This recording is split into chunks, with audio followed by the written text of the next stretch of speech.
Yo guys, what is going on? Nickname is just Yellow, and today this Norwegian hardcore PC gamer is gonna go through positional advantages with CSGO right here, okay? This subject right here is universal for any maps, and in a lot of cases, games, I mean like other competitive games as well. So don't take what we're gonna talk about for granted. Yeah, I know the video is probably gonna get long, but the reason for this is because of how extensive this topic is. So I figured I would try and cover everything in one video, so you know, you maybe should consider setting off some time to watch the entire thing if you're really interested in how to just be able to play CSGO a lot better. Believe it or not, but positions in CSGO and also on certain maps, it will have just an incredible value. Especially on Nuke right here, which is a very CT-sided map because of this kind of aspect being so strong, which again is why I'm using it as an example map. Yeah, positions, they can make or break a defense game, and they can also bring you back even if you're on the verge of just getting ruined. And a lot of the well, not in a lot, but in a couple of the gameplays I've uploaded of me playing on Nuke, highlight gameplays by the way, you can see in a couple of times that I just got so much information that I'm just playing stuff by the book, and it literally crushed enemy teams because I just know the map and I got the better position because I play the map as you should. So this being said, let's go through a couple of concepts of how you should play areas and how the positions will truly affect you as a player, okay? So let's say that we are gonna play, let's see, 2 seconds here, SV grenade trajectory, let's get that to 1, okay? So let's say that we rush around here in the yard, we toss a little flashbang so the enemies can't really get to see you effectively. I'm probably gonna say that word way too often. Lol.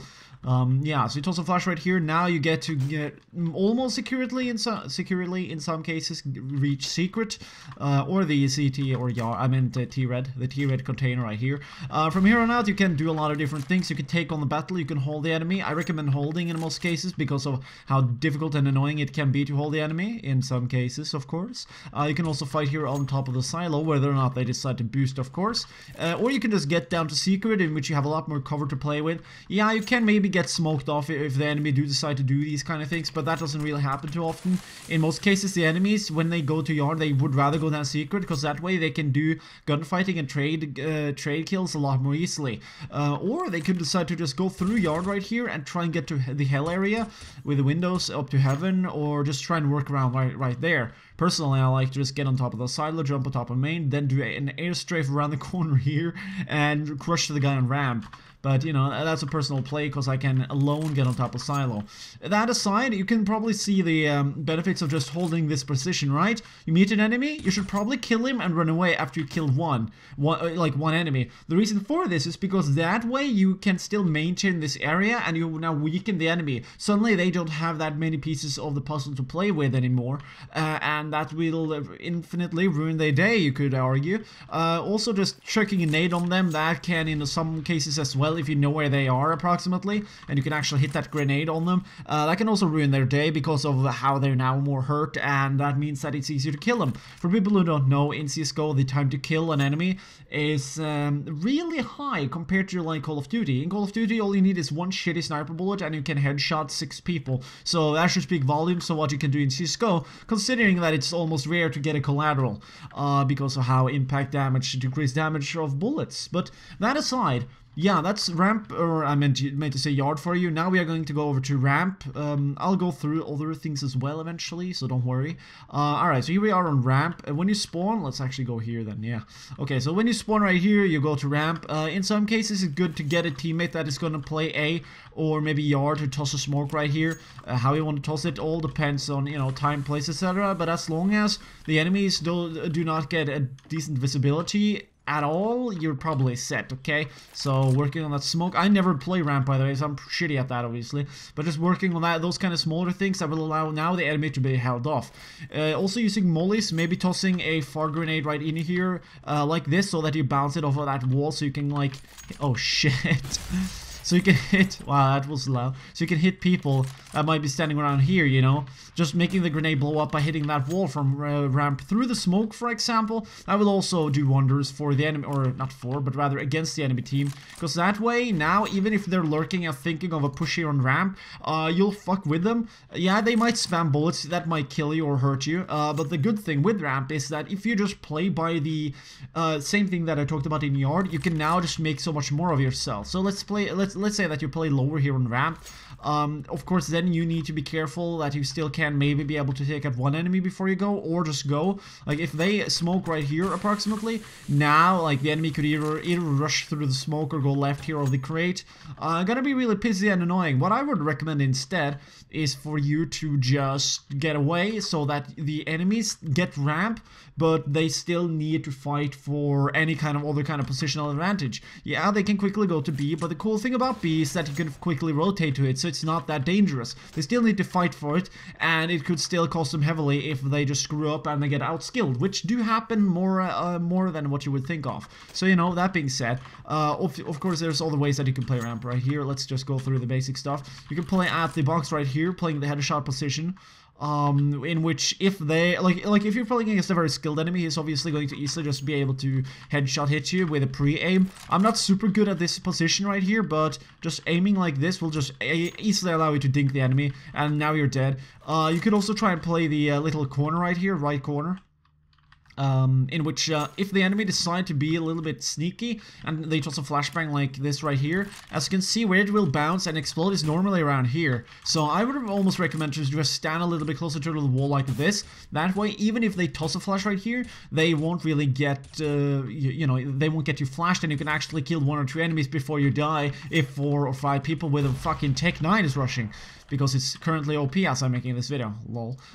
So yeah, you know, there's a lot of smaller things that you can do, but the key thing to understand and remember is that unless you have a really firm grasp at this place, you should rather give it up than dying, because that way you have the numbers against the enemy, and at best, you should try and kill 1 or 2 enemies by bursting a little bit, and then run away. This is because of how you now suddenly have the numbers stacked against, or not against, but now the enemies have the numbers stacked against them in terms of winning, because they're 4 versus 5 of you. So, you know, advantages are important in that regard.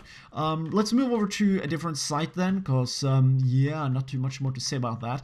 Actually, I should I'll get to that later. Okay, so in ways in which you can play on A, there will be a lot of different things. Yeah, by the way, this is how you climb up the ladder quickly on Nuke, okay? You just do the 2 direction keys, then you just hold them at the same time and get up here.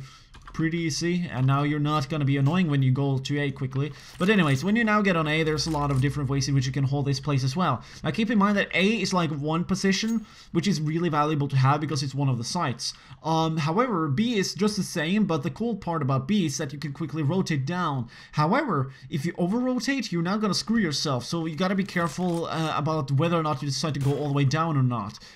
It could infinitely ruin you if you, for example, need to get all the way up to A because they just juked you instead, and now, you know, that's gonna take a lot of time. Can we get up the minute? Ah, fuck, I can't because I'm live, but like, you can see on the minimap, if you draw on it, that the total time of sprinting up here is a lot longer than what you would like it to be. If the enemies are now just rushing up here, you got the intel that they're here, and they're planting the bomb on A, and you can't really stop the plant. That way, the bomb gives the enemies more money, even if they are not winning, and that's infinitely bad if you want to play CT. Because, you know, you want to crush the enemy and keep their economy down in order to win. So, yeah, just playing a little bit more slowly on Nuke because of how fast you can rotate, the advantages will be enormous. So let's go through this place then, and let's move over then to a couple more core-like play styles in terms of holding important positions and the value of them. So yeah, when you are here on A, there's a lot of places in which you can play with and work with, okay? So Blue Hut is easily penetrable. Top roof of main here is penetrable, as you can see. What else? The vents are penetrable themselves. So, you know, already there's a couple of things that you can play with in terms of not taking cover or taking cover. However, this metal beam right here is almost completely unpenetrable, and this is very nice when you are now standing up on the heaven kind of ledge all around on A, okay?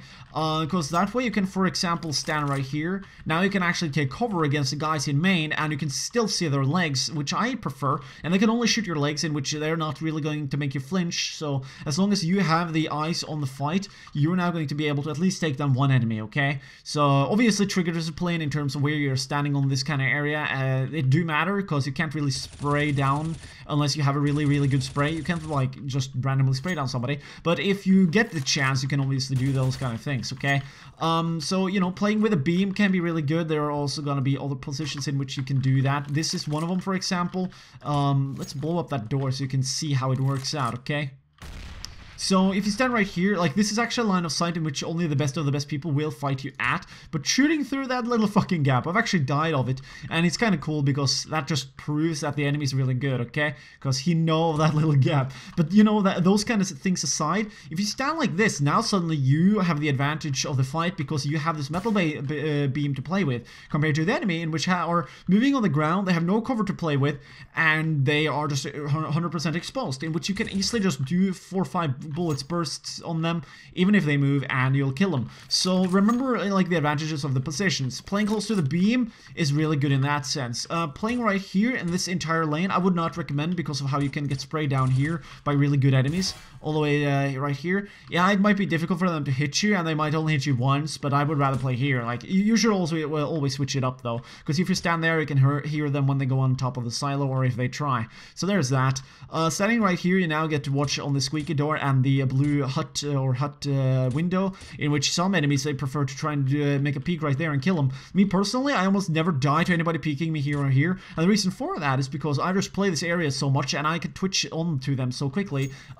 When I see them, they'll die because I am already prepared for them. If anybody decides to run out of the hut, though, I'm not that good at that gunfight. That's because of the length in which they are at, and also because I'm more accustomed to holding these two positions, and then depending on a guy standing on the A site, I'd rather play that instead, okay? So as you can see then, now it's suddenly not that prevalent for me to even take that gunfight, and if I do, I'm more used to spraying with the M4, the reason being that I'm prepared for rushes right here, in which, because of the slow time to kill time in CSGO, you need to have that kind of I guess you could say trait to you if you want to be able to stop them effectively. If like 3, 4, 5 people get down here, that's gonna be a pain in the ass. So at least killing 2 of them with 20 bullets, at least I'm gonna try, and for that I'm gonna spray, okay? So obviously I need to work more of the long-range tap fires. I'm getting better at that, but what we can learn from it is that, you know, positions do matter in different aspects, but just understanding them fully will allow you to play your positions even better and more, you know, more skillfully.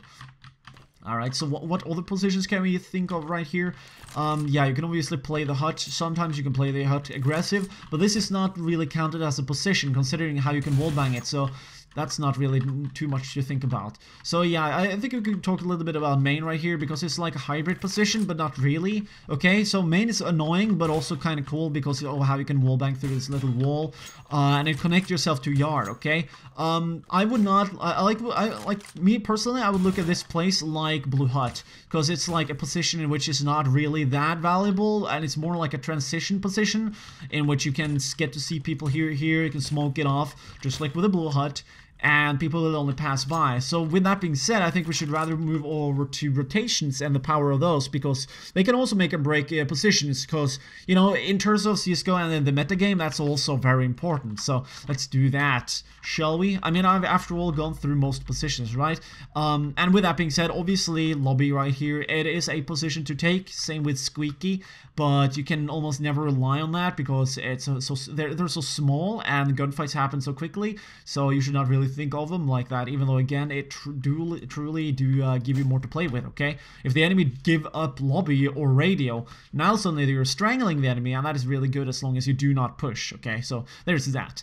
But yeah, okay, we have gone through the position in yard, which is really big. Okay, in which if they get to take all of this kind of area footing, you know, here we got yard, we got T-red, we got CT-red, we got the garage or whatever you want to call it. Then we got the CT base right here, the CT base crates, or crates, whatever you want to call it. Then we got hell right here. Like, there's a lot of positions that they can get if they take yard, but as you can see with the cover that you're playing with on these sites, it doesn't really matter that much. And the reason being is that you can rotate fast and stuff, and that is what we're going to talk about. And not to mention that this is like a part of hell, this is a part of hell, or windows. What else do we got right here? Here we got the entire ramp. This is radio. Then we got the ramp down, or ramp, lower ramp, maybe you could call it. I don't fucking know. Then you got the B side. Here you got long, which is not that terrible, but it's in some case scenarios a little bit annoying if skilled enemies get this area. So keep that in mind. Then you got back vent. I would say that connects to long, so it's not really a subject of a matter. But yeah, you know, I've just gone through different places of the map that works in terms of positional advantages. Okay, so let's go through those kind of things now in terms of rotations, okay? Because this is what makes Nuke such an overpowered map in terms of CT side compared to T side. The fact of the matter that you already get to start out with decent positions that allow you to crush the enemy if they decide to do something, and then you combine this with allowing you to easily rotate and cover your each other's asses, or take gunfights on very easily because of the you know, the positions that the enemies have to fight, or not fight, but like the position they need to take in order to fight you. The advantages are obviously going towards you. A nice example would be if you always have one guy on A, even if there's only 2 players left and the other guy go down in the vent on B. If he's able to kill 1 enemy and there are 4 enemies, now there is suddenly 2 versus 3, and you can cover each other's back. And if they decide to go on A, you have advantages in terms of aiming them down if you just know the map, and you can still cover each other's ass and get return kills on each other, in which then if there was 4 of the enemies and 2 of you, now there's only 3 versus 2. If you play it good, now it's only 1 versus 2. If he dies, then you get the return frag on the enemy, okay? So like, if you just play this map very, very smartly, you can easily just clutch it 1v2. You can rotate quickly. Example of rotating will be this ladder here, for example, in which if you just know how to climb ladders fast, you can now quickly get on ramp. If it's an eco rush, you could gamble taking this fight, but I wouldn't, because that way you are at least 1 man up. And the Tech 9 is a fucking beast, so that's annoying to fight against. Other things is, for example, when you for certain know that the bomb is on its way down to B, you can jump all the way down to the vents right here and take the fight right here. If you know the enemy is rushing yard, you can actually get the info so early, in which you can just go down the vent right here. Actually, let's take it a step further back, okay? Let's say that you're already smoked off the squeaky door, like I normally like to do. I just stand there, I aim approximately there on the wall, then the nade, when I toss it, it will just land there. Now I don't really need to think too much of hut if we already have another guy covering hut. If then they're rushing yard, I can actually go out here, maybe spray down 1 guy. Then, I am not kidding, you can go down in the vent, and then you can do another fight right here against the guy, and then you can go down through the vent right here again and kill somebody at the door, and if they then still continue fighting and you're still alive, you can try and get another guy. You can see the fucking positional advantages on this map with the rotations and shit. It's just absurd, but that's what makes the map fun to play, because the T-side truly get to test their skills, and also they can try and fake you and shit like that, so you gotta be really careful about those smaller things. If the enemies decide to maybe go yard, but then they randomly sneak to hell and boost up here to heaven, it could ruin you, but that only shows that the enemy know how to play the map, and that you need to be careful rather than, you know, just playing stuff by rotation and playing stuff raw. If the enemy do decide to play you cleverly, you just got a proper opponent. That's what I would say, and you just need to try and learn yourself the map even better, because knowing those things, if you, just knowing them, encountering them will just crush even the best players. So it's not any harder than that. Also, I would just figure before we are done, I should mention that it's almost better on this map because of the rotation and the cover you get on A side, and the quick rotations and the cover that you can take a little bit at least on B side, and also if you need to rush down from ramp if they're hunting you, in which you should only try and get 1 kill and then just run down if they're all running after you. You can take easily cover at a lot of different places right here, okay? You can go in the window if you got the time. You should only do that if you got the time. You got the corners to stand around at. You know, like, there's so many smaller places in which you can just play the cover on this map and then get back off of your teammates and crush the enemy.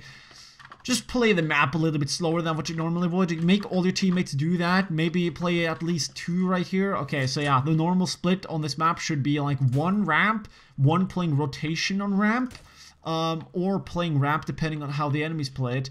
Then at least have 1 yard player, which could flash himself to yard here, go down secret, play red, or maybe play open garage. Then you have 1 guy that plays main. He could peek hut squeaky, but that's a bit dangerous. He could also quickly back up for yard, so that's good. So there we already got 2 people playing on yard or main or A. Then you got a 3rd guy that should try and cover, at least cover up from heaven here on A. Then you should probably, in some cases, have another guy covering high up on A as well. The good thing with that is that the enemy does not get that much information, so that's kind of cool. But he could also play close to the hut and try and wallbang him easily because of how you get better visuals on the enemies. If you're standing down right here, for example, you can look through the cracks. And also, If this guy's playing up here, let's see here, then 1, 2, 3, 4. If the guy's playing up here, then he can also very easily rotate all the way down to ramp, and now he can help out. So as you can see, there's a lot of advantages to be taken right here. However, you don't always need these guys to play the same kind of positions, so you can also flip things up and just stack maybe another side. It all depends on what your taste is, but yeah, this is the you know, truly crazy freaking map about positional advantage. So hopefully you understood a lot of this, and keep in mind you can apply it to all maps. You just need to understand and break them down yourself. I mean, eventually I will break down most of the maps, but I don't really see it fit to just do that right now with examples rather than only doing Nuke, because Nuke is like the best example of them all. So hopefully you enjoy this video, and if you enjoy this YouTube channel, and if you want to support everybody else who enjoy the channel, you should consider just, you know, doing something for it. You can find out how in the description below, and you will get rewarded for it, don't worry. So thanks for watching, have a nice weekend, have a nice day as well, and don't get beastified when you play.